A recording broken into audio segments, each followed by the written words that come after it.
Revealed, how one incredible black janitor solved a 5-year real estate crisis in under 5 minutes. Marcus stepped into the office building, the fluorescent lights flickering to life like a hopeful dawn. He tightened his grip on the mop, knowing that today, like every day, it was his time to shine. The echoes of the bustling city faded as he focused on the glistening floors beneath his feet. This was where he belonged, creating gleaming surfaces in this concrete jungle that somehow never noticed him. But he'd noticed everything: the patterns of life, the rhythm of struggle, and the faces of his hard-working mother and energetic sister who relied on him. As he swirled the mop across the polished floor, memories flooded back, his mother rising before dawn, wearing a smile that masked her exhaustion, and his sister, full of dreams but grappling with reality. They lived in a neighborhood teetering on the brink of change, where the shadows of gentrification loomed large and the air buzzed with tension. Each day, as the real estate agents zipped past him, he felt the weight of those changes bearing down on the community he loved. The community meeting was like a storm gathering. Voices clashed, hearts beat like war drums in a packed room. Longtime residents expressed their fears, their hopes shattering against the hard wall of investors looking to capitalize on the city's growing pains. With each raised voice, he saw the faces of his neighbors, faces that mirrored the sacrifices of his family. He felt their fear wrapping around him like chains. Then, a spark ignited in his mind. A zoning loophole, the words he'd heard slipping out of a cluttered office, lost in the shadows of his janitorial duties, might just change everything. His pulse quickened. Could he really stand up and speak?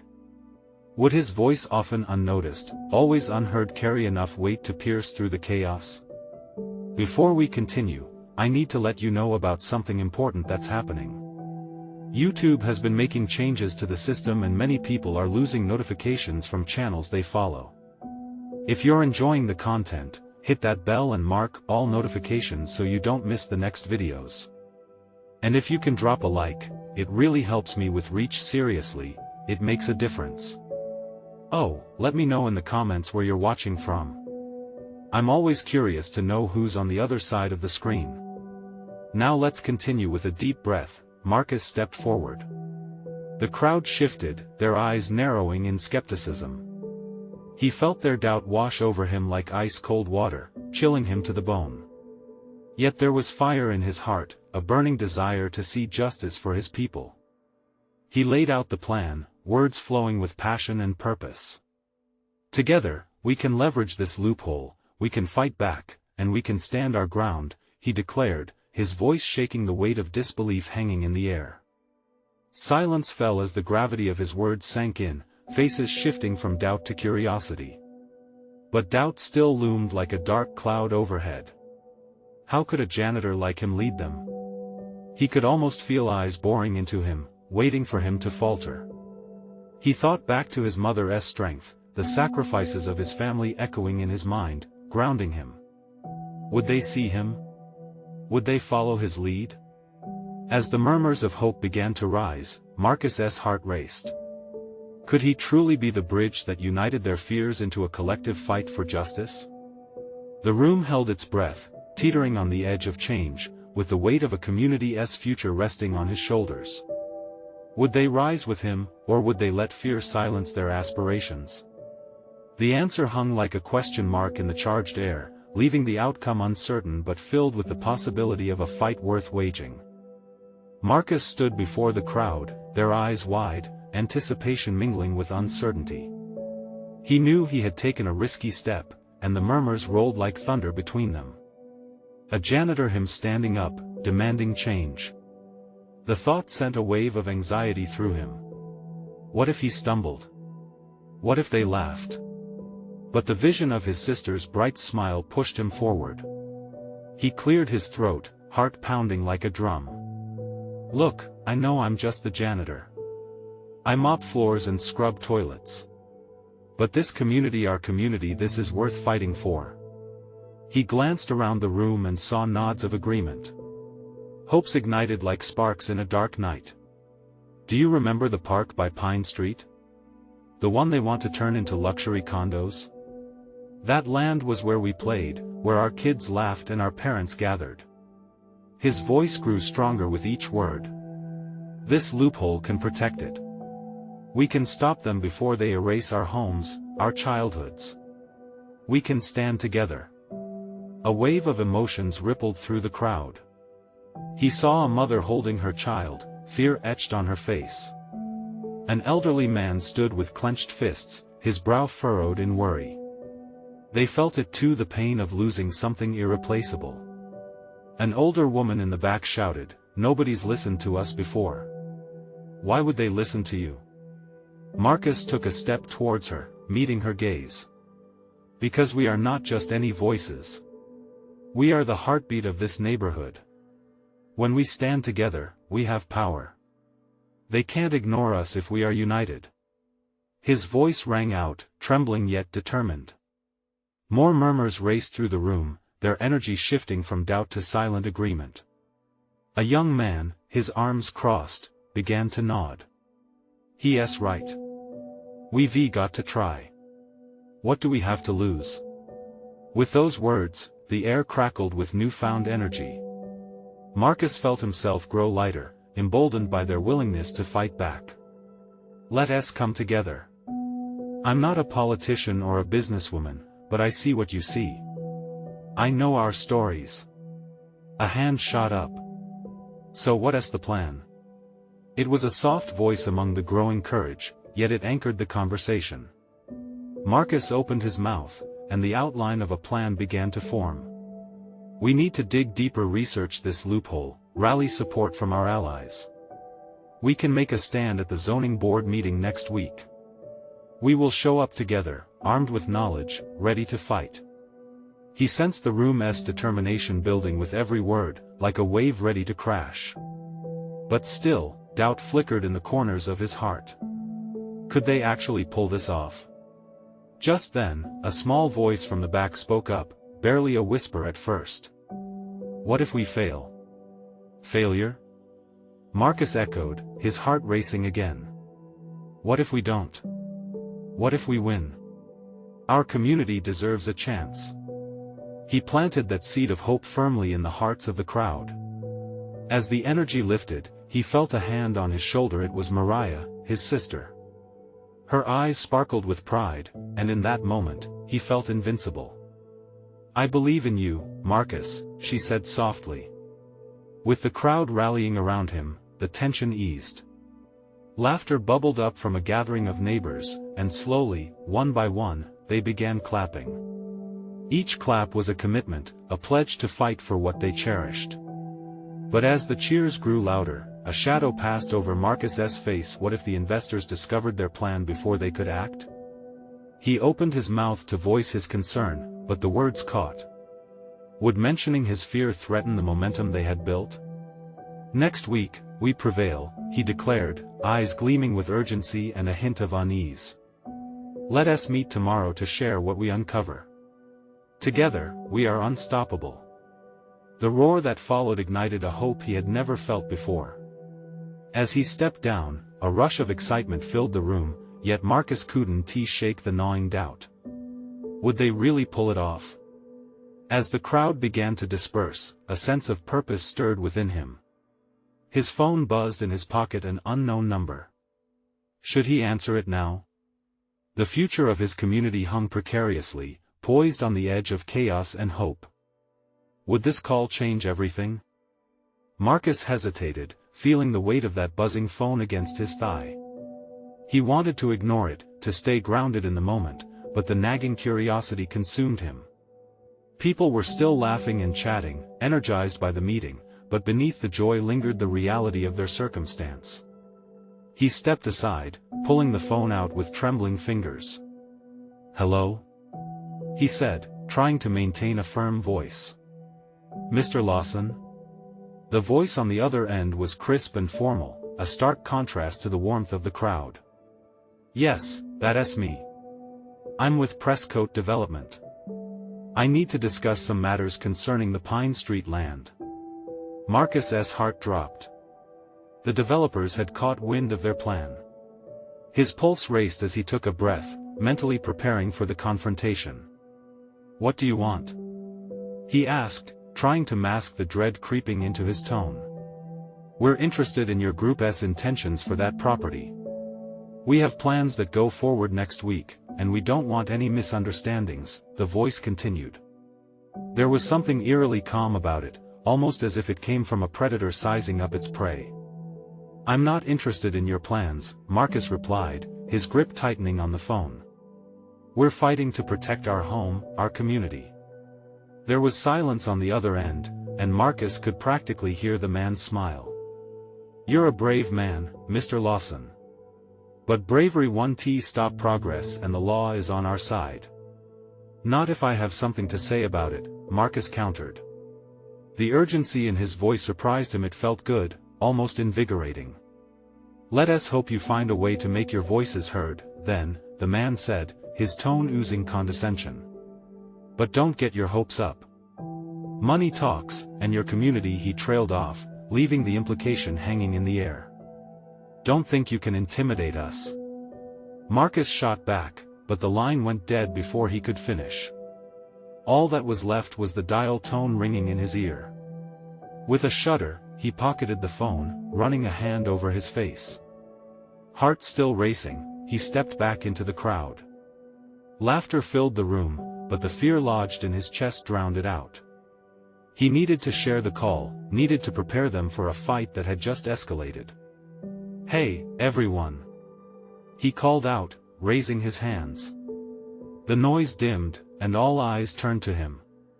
Some expressions still glimmered with excitement, others flickered with confusion. "I just got off the phone with Presscoat Development," he announced, and he noticed faces shifting. "They know. They're aware of what we're doing." A hushed murmur spread through the crowd, tension settling in. "They're trying to scare us," Marcus continued. "But we will not let fear stop us. We need to stay united, to gather our stories, and build our case."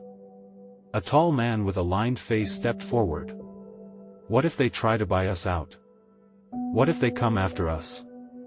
Then we show them that our home isn't for sale." Marcus replied, his voice rising. "We fight back with everything we have, and we don't back down. We will gather all the evidence we can to expose the truth."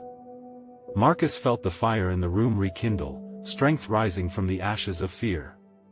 He could see their resolve hardening. This was a community that had struggled together, and now they would fight together. But beneath the rallying cries, Marcus couldn't shake the chill from the call.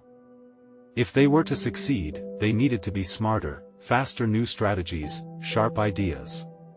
Just then, Mariah stepped up beside him, catching his eye. "What's the plan?" she asked, her voice low yet steady. He blinked, thoughts racing. They needed a secret weapon, something beyond sheer will. "We will need to gather data, talk to the other properties that Presscoat has developed, look for patterns of how they operate." "Sure." Mariah nodded, her confidence contagious. "We can do this, Marcus." Marcus felt the warmth of hope spilling back into his chest, but a question lingered: were they truly ready for the battle that lay ahead? "Tomorrow afternoon," he declared, "we meet at my place. Everyone's invited. We gather whatever we can. We turn the narrative their way." As they dispersed to the lingering echoes of their determination, Marcus took a deep breath. He realized this journey was just beginning, and there were threats looming over them. Would their efforts be enough to outsmart the developers, or were they walking straight into a trap? With every step, one thought gnawed at him: what if courage alone wasn't enough? As the sun dipped below the horizon, painting the sky with hues of orange and pink, Marcus found himself perched on the old wooden steps of his front porch. The world around him buzzed with the ambient sounds of evening, the distant hum of cars, kids laughing in the street, and somewhere nearby, the scent of barbecue wafted through the air. But here, in this moment, the weight of the call still clung to him. He looked down at the notes in his hand, filled with scribbles and ideas that tangled his mind. How could a simple janitor like him stand against the mighty force of Presscoat Development? Were they really in a position to challenge them? That thought twisted in him, making his stomach churn. Mariah had gone home, rallying her energy for tomorrow. Marcus was grateful for her unwavering optimism, yet in the quiet of the evening, his doubts intensified. What if they were naive? What if they didn't have what it took to win? He rubbed his hands together, feeling the rough texture of the wood beneath his fingers. The porch was old, just like the neighborhood itself, a patchwork of homes filled with generations of memories. Would all of that vanish in the name of progress? The door creaked open behind him, and he turned to see his father, a man whose steadfastness had shaped Marcus into who he was today. Henry Lawson, in his frailness, still held a fire within his blue eyes. "You okay, son?" he asked, taking the seat beside Marcus, his voice gentle yet probing. "Trying to figure it out, Dad," Marcus sighed, leaning back. "Just had that call, and all I can think about is how stacked the odds are against us." His father's gaze intensified, the shadows flickering in the low light. "You know what they used to say back when I was your age? Courage doesn't mean you don't feel fear, it means you feel it but forge ahead anyway." Marcus nodded, swallowing hard. "I just don't want to let everyone down, you know? It's like, our stories might not be enough to stop them." Henry placed a hand on Marcus's shoulder, a grounding presence. "You're a Lawson. You come from a lineage of fighters. We've weathered storms before, and this community is the same. Don't underestimate the power of voices united. Remember that." As the words settled, Marcus felt them wrapping around him like a cozy blanket. Maybe he wasn't alone. This was bigger than just one man battling a developer, it was about the family, the neighbors, the memories etched into every corner of their street. Suddenly, a thought struck him. "The stories," he exclaimed, leaning forward. "What if that's our weapon? Each person has a connection to this land, their struggles, victories, histories. If we gather those stories, it'll be a narrative they can't silence." His father raised an eyebrow, a flicker of pride illuminating his face. "Now that, my boy, is a fight worth pursuing." Marcus's heart thumped with renewed hope.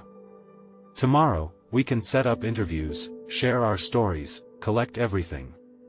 It'll be our shield against their plans." Henry nodded, the pride in his eyes swelling. "Now that's the spirit. Remember, every voice counts. You might just spark something they can't ignore." As darkness settled fully around them, Marcus felt a wave of determination surge through him. Tomorrow would be pivotal.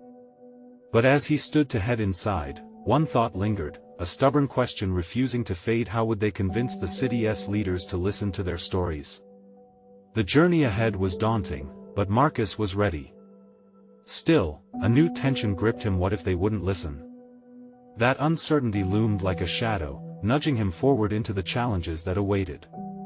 He took one last look at the horizon, willing that fear to fuel his resolve, knowing tomorrow would bring its own set of trials. As dawn broke, the first light of day crept through the curtains, casting soft patterns on the walls of Marcus's modest home. He woke with a mix of excitement and nerves crackling in the air. Today was the day. The day he planned to gather their stories, one by one, from their neighbors, the lifeblood of the community he so desperately wanted to protect. His heart raced as he quickly freshened up and grabbed a quick breakfast. Henry was already in the kitchen, pouring himself a cup of coffee, his face graced with a knowing smile. "Big day ahead, huh?" he asked as Marcus joined him at the table. "Yeah," Marcus replied, his voice steady, determination pushing through his earlier doubts. I think we might really pull this off." Henry chuckled softly. "You think that because you've got the heart for it, son. Just remember to listen. Their stories might surprise you. Right?" Marcus nodded, the gravity of his father's words swelling in his chest. Each voice was a thread in the tapestry of their home, waiting to be woven together into a fabric strong enough to stand against presscoat development. After finishing breakfast, he took a deep breath, stepping outside onto the front porch again. The morning was alive with the sounds of the neighborhood, the distant thud of a basketball on concrete, the laughter of children, and the chirping of birds greeting the new day. Each sound felt like a cue, urging him to start. The first stop was Mrs. Henderson, an elderly woman who had lived in the neighborhood for over 50 years. Her garden was a riot of colors, a testament to her touch. Marcus found her kneeling by her flowers, and as he approached, she looked up and smiled, her wrinkles deepening with joy. "Marcus. It's good to see you, dear," she greeted warmly. "Hi, Mrs. Henderson. I was wondering if you could share some stories about living here," he asked, nervous yet hopeful. "Oh, darling," she laughed lightly, "where do I start? I have seen this place change so many times. But this community, it has always seemed like family." As she spoke, Marcus felt a wave of warmth. Her memories poured out like a river, filled with laughter, grief, resilience, and moments that had molded the spirit of their neighborhood. One by one, he visited neighbors, each story more poignant than the last. There was the couple who raised their children in a tiny house filled with love, a young man who turned to painting murals to express the beauty he found in struggle, and the single mother whose sacrifice was palpable in every word. Before he knew it, the sun was cresting high in the sky, and a collection of voices had grown strong in his hands, tales that reflected their fight against gentrification, against the threat of losing their homes to cold, steel buildings. But with every story shared, another thought flickered in Marcus's mind: how would he compile these voices in a way that would compel the leaders of their city to listen? He could feel the weight of the task, the fear simmering beneath the surface. As he returned home, his phone buzzed in his pocket. It was Mariah, asking if he had gathered enough stories for their meeting later that evening. Just as he began to respond, a loud knock interrupted his thoughts. Marcus opened the door to find a man in a sharp suit, a briefcase gripped tightly in one hand and a scowl etched on his face. "Marcus Lawson?" the man demanded. Caught off guard, Marcus felt a familiar tightening of his chest. "Yes? We need to talk. This quiet opposition needs to stop now." Marcus's heart raced. This wasn't just a friendly conversation, he could sense the storm brewing on the horizon. What was this man truly threatening? And how far would they go to silence their voices? The fight for their stories had just begun. The man's stare was unwavering, cold. For a fleeting moment, Marcus felt himself sink into that intensity, like the air had thickened around him. He took a deep breath and stepped back from the doorway. "What do you mean by quiet opposition?" he asked, trying to keep his voice steady. The man adjusted his tie, stepping into the light of the porch, revealing a sharp glare and a hint of arrogance. "You know exactly what I mean. Your little campaign gathering stories, creating a fuss, it's disrupting plans. Plans that are set in stone," he said, a smirk tugging at the corners of his lips. Marcus clenched his fists, holding back the surge of anger rising within him. This was it. This was why he had started speaking out. "These are people's lives you're talking about," he shot back, more firm than he had intended. "Their homes, their history. You're not just replacing buildings, you're trying to erase a community." The man's expression hardened. "That's rich coming from someone like you." With all this, he waved a dismissive hand. "This community spirit. It won't matter soon. Developers always get what they want. You're fighting a losing battle."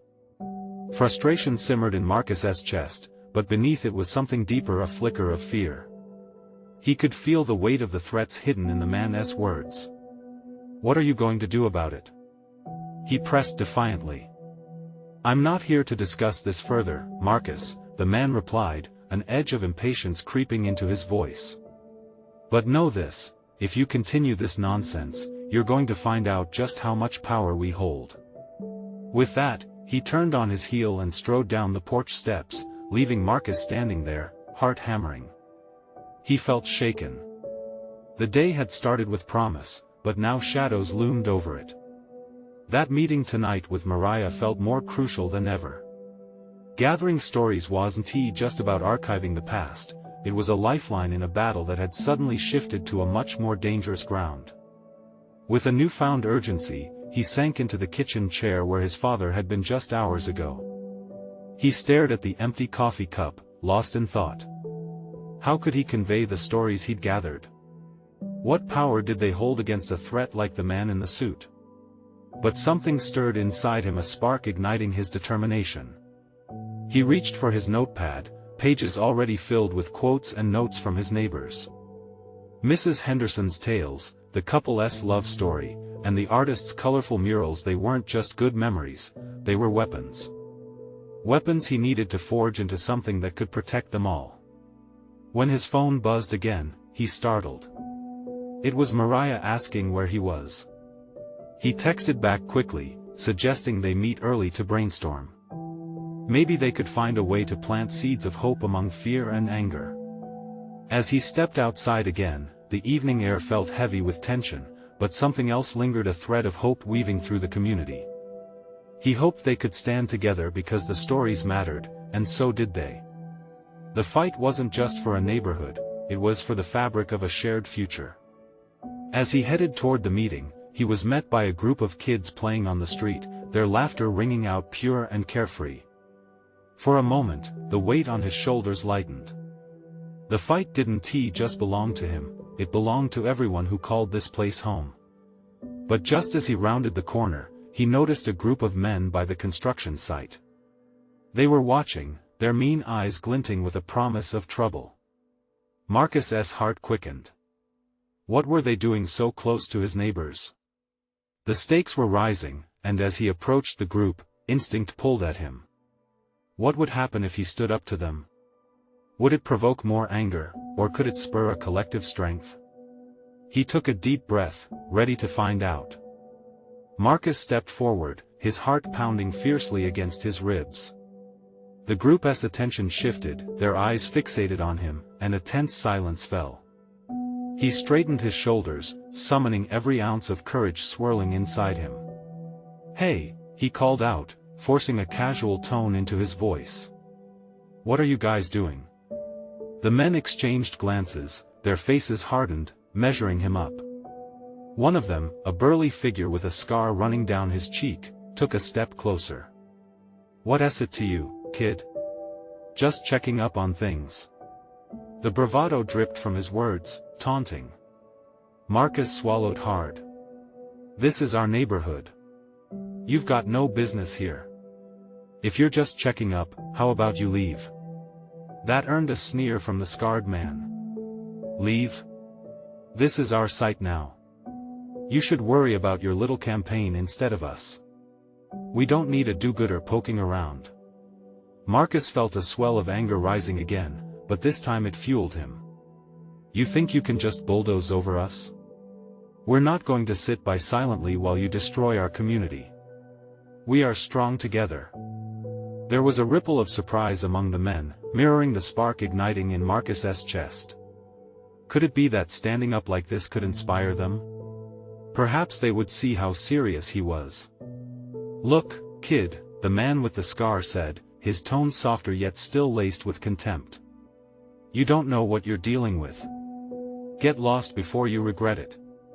Marcus took a step closer, a surge of defiance in him. "I won't let you intimidate me. Or anyone else around here. We have stories. We have history. And we're not going to let you erase us without a fight." As he spoke, he caught a glimpse of a neighbor peeking from her front porch, her face a mix of worry and hope. He felt suddenly responsible, aware that his voice could resonate beyond just him. The burly man laughed, but it was shaky. "You think you can rally everyone behind this nonsense? It's a losing game." Without a second thought, Marcus raised a hand toward the houses lining the street. "Let them hear. Let them know we're not just talking about buildings. We're talking about families. Futures." The laughter died off, but a pulse of energy flowed through the street. The kids playing earlier had stopped to watch, sensing the shift. One by one, neighbors began to step onto porches, arms crossed or hands at their sides, leaning into the confrontation. "Come on. Marcus shouted, feeling invincible with each word. They want us quiet, but their power lies in silence. We have to speak. We have to share what we've seen and what we know. The scarred man's bravado wavered as he glanced around, unnerved by the gathering crowd. You think this changes anything?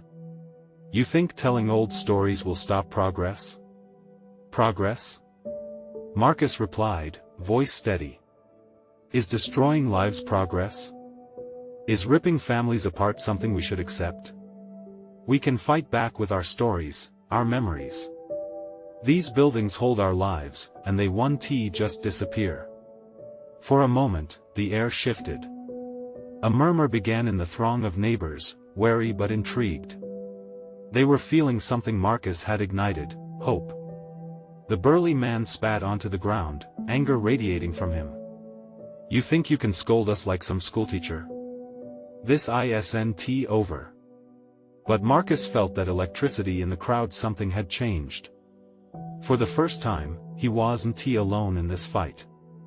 The stakes felt colossal, but he believed in the power of their unity. Together we can make them listen, he declared, raising his voice triumphantly. Let us show them how strong we really are. As the crowd began to rally behind him, he could already feel the swell of determination rising.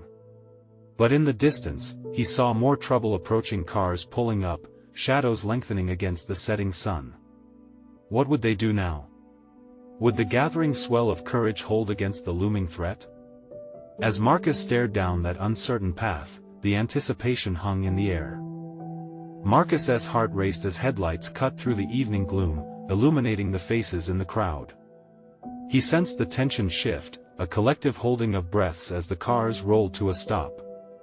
He could see the silhouettes of new figures emerging, menacing shapes that exuded authority. Who are they?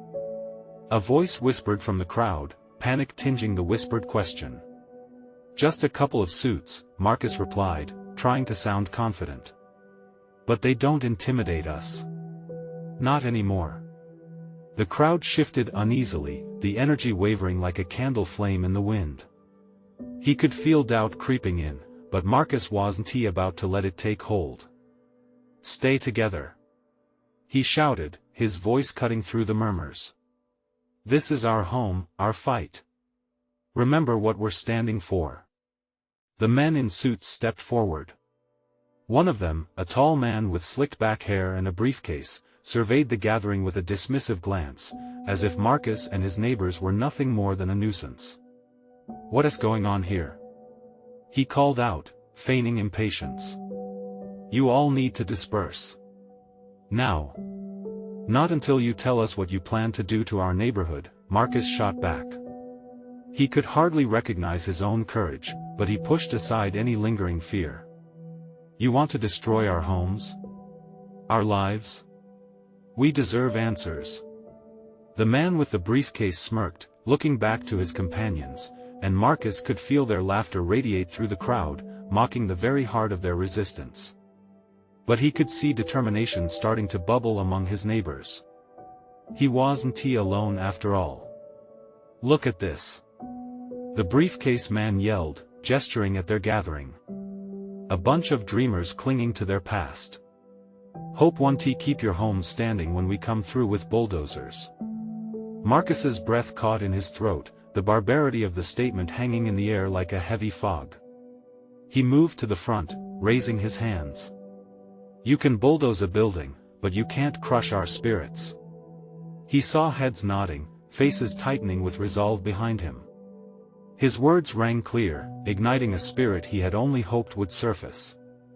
We are more than just houses. We are families, friends, memories woven into the framework of this community. You can't take that from us. Just then, someone stepped forward from the crowd. It was Mrs. Hargrove, an elderly neighbor whose presence always brought comfort. She cleared her throat, and everyone quieted. They think we're weak, but they don't know our history, she began, her voice shaky but firm. My husband built our home with his own hands, long before any of you put up a sign or came with your plans. This is where my children grew up, where I found happiness. You think we'll just give it up? The gathered crowd shouted affirmations, a chorus of voices rising in unity. No. Not our home. The man with the briefcase faltered, visibly interested now. He had not anticipated that kind of power in a community that he dismissed so easily. The situation shifted once more, it became personal, charged with emotion. Marcus felt the weight of his community on his shoulders. The fear, the anger, the hope, it swirled around him, a force held together by shared stories and lives entwined, refusing to bend. Together, we can't be ignored. Marcus shouted, channeling the crowd's energy. The determination was palpable, reverberating through the asphalt and into the hearts of those around him. But just as victory seemed within reach, the suits retreated slightly. You need to think about the offer, the tall man replied, a hint of uncertainty creeping into his voice. And remember, we will be back. This isn't over. With that, they climbed back into their cars, the revving engines a dissonant farewell. As they drove off, a heavy silence fell, but it didn't last. Laughter and cheers erupted among the neighbors, joy mingling with disbelief. We stood up to them. Someone exclaimed, followed by another voice, did you see how they backed off? Marcus felt a flood of relief wash over him. They had made an impact, but he knew this was just the beginning. This wasn't merely a stand against faceless suits, it was a fight for something deeper, something personal. Still, the shadows of the departing cars lingered in his mind. Were they truly finished? Or would the suits return with backup next time? As hope soared high, so did a weighty uncertainty. Would their courage hold when faced with the storm on the horizon? The celebration faded into uneasy chatter as Marcus looked around at the faces in the crowd. This wasn't just about standing up against the men in suits. It was about realizing their potential as a united front. He could see Mrs. Hargrove smiling, her eyes gleaming with pride, while the younger neighbors exchanged hopeful glances. But beneath the surface, Marcus sensed the disquiet. Would their bravery be enough to keep their homes safe? Night settled deeper around them, the glow of streetlights stretching shadows long across the pavement. Voices lowered, and the mood shifted from triumphant to contemplative, a blend of joy and apprehension. They huddled in small groups, discussing what had just happened. We can't just wait for them to come back, Marcus said, stepping onto a small bench, his heart pounding with renewed urgency. We need to organize, to create a plan. They want to divide us, but we can't let that happen. This is our community. Heads nodded in agreement, but a flicker of doubt danced in the air. What could they do against a corporate machine with resources beyond their grasp? He felt a hand on his shoulder. Louise, a young woman who had recently moved into the neighborhood. I think we should share what we know. Everyone here has a story, a connection to this place. Maybe we can rally the wider community, bring in more people to support us.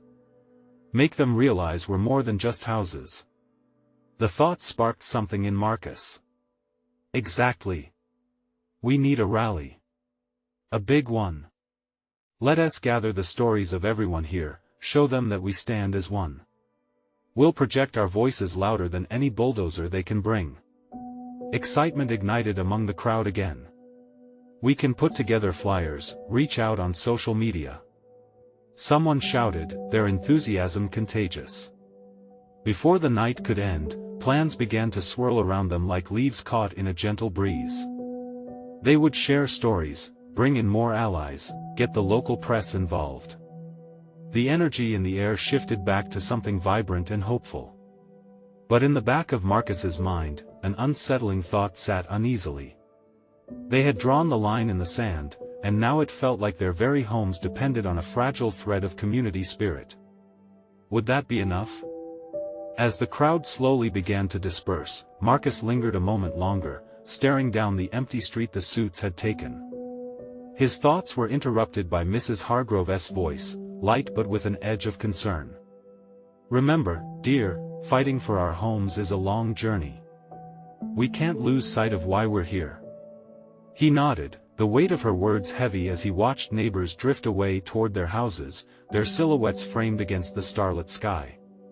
There was a battle ahead, and it would require more than just voices raised. It would need unity, persistence, and perhaps a bit of cleverness too. The question wormed its way into his thoughts: how would they rally not only their neighbors but also the hidden support of those outside their community? What strategy would ignite the spark needed to transform their emotional plea into something actionable? Just then, a flicker of movement caught his eye. A figure approached, hooded and hesitant, inching closer with purpose. The anticipation crackled through him.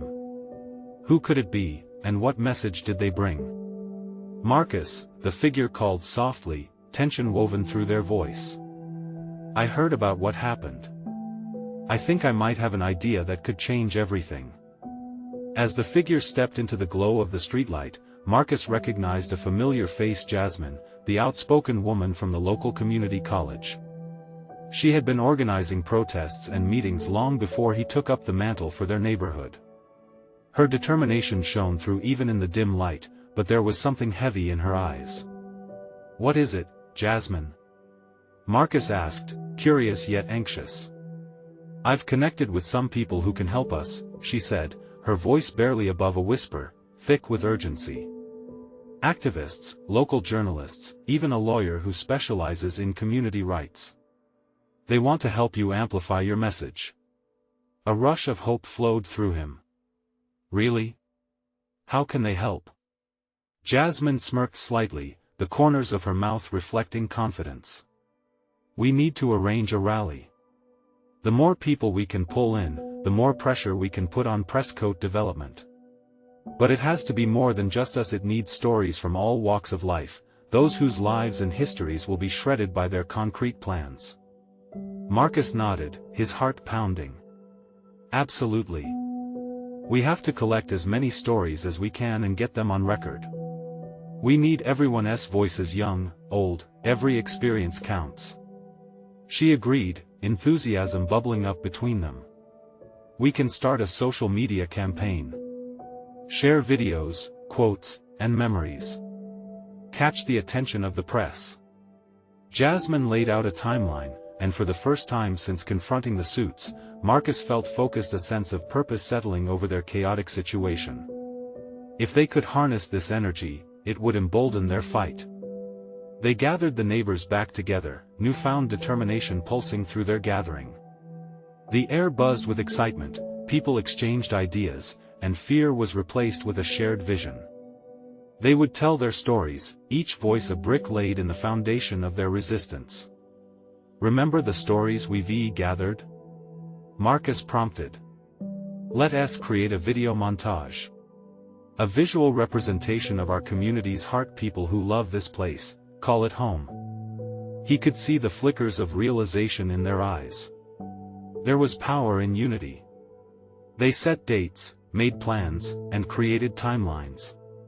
In just a couple of days, their social media was buzzing with activity. Friends of friends were sharing posts and encouraging participation.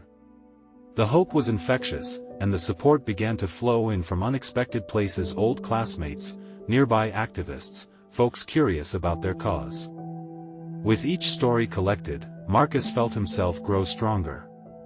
From the single mother who recounted her struggles to raise her children in the neighborhood to the retired school teacher looking to preserve the area where she had taught for 3 decades, their histories wove together like vibrant threads in a vast tapestry. Each story threaded together a narrative that was more than just resistance, it was a celebration of what they had built together. When the day of the rally dawned, the sun shone brighter than usual, as if acknowledging the weight of what was to come. As residents gathered in the park by Pine Street, Marcus's heart raced. This was the heart of their community, the place where laughter echoed and memories were made. Beautiful banners adorned the park, each engraved with stories and photos of the people who had lived there. The turnout surpassed all expectations. People poured in, curious and compassionate. Friends, family, their neighbors, all gathering, their very presence an act of defiance. As people began to share their stories out loud, emotions swirled, and more than a few tears graced cheeks. The pain of loss was raw, but love flowed freely, love for their community, their families, and the memories they all cherished so dearly. With each heartfelt story shared, Marcus felt the crowd's energy swell. He climbed onto a makeshift stage, gratitude filling his heart. We're here today because we will not be silenced. This community is stronger than any corporation. His voice rang clear, cutting through the air like a beautiful melody of hope. I want you all to know that your story matters, he continued passionately, motioning toward the crowd. Together, we will bring these stories to those with power.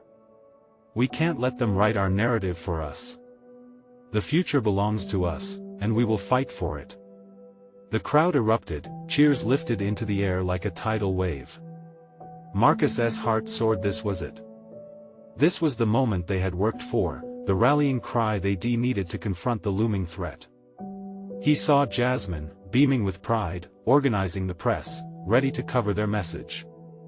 As the rally continued, Marcus could see the skeptical faces of the suits in the distance, their group daunted by the enormous community response.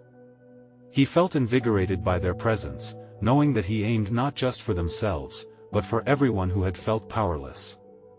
We're not just fighting for ourselves, he declared. We are reclaiming our story. We will not be erased.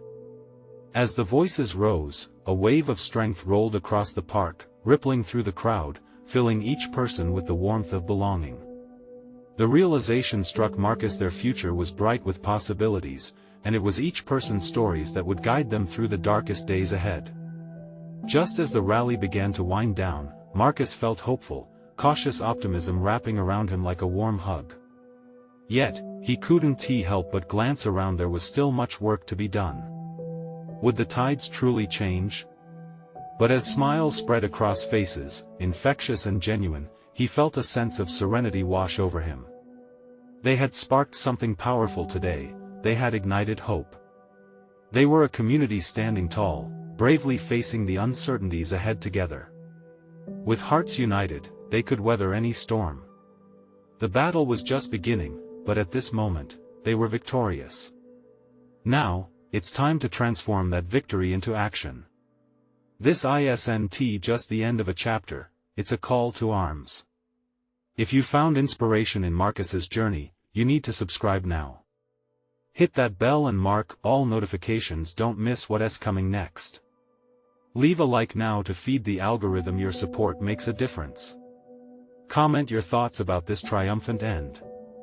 And share instantly this video with at least 5 friends who need to see this transformation. The time is now. Don't wait not even one more second to spread the message of hope and resilience.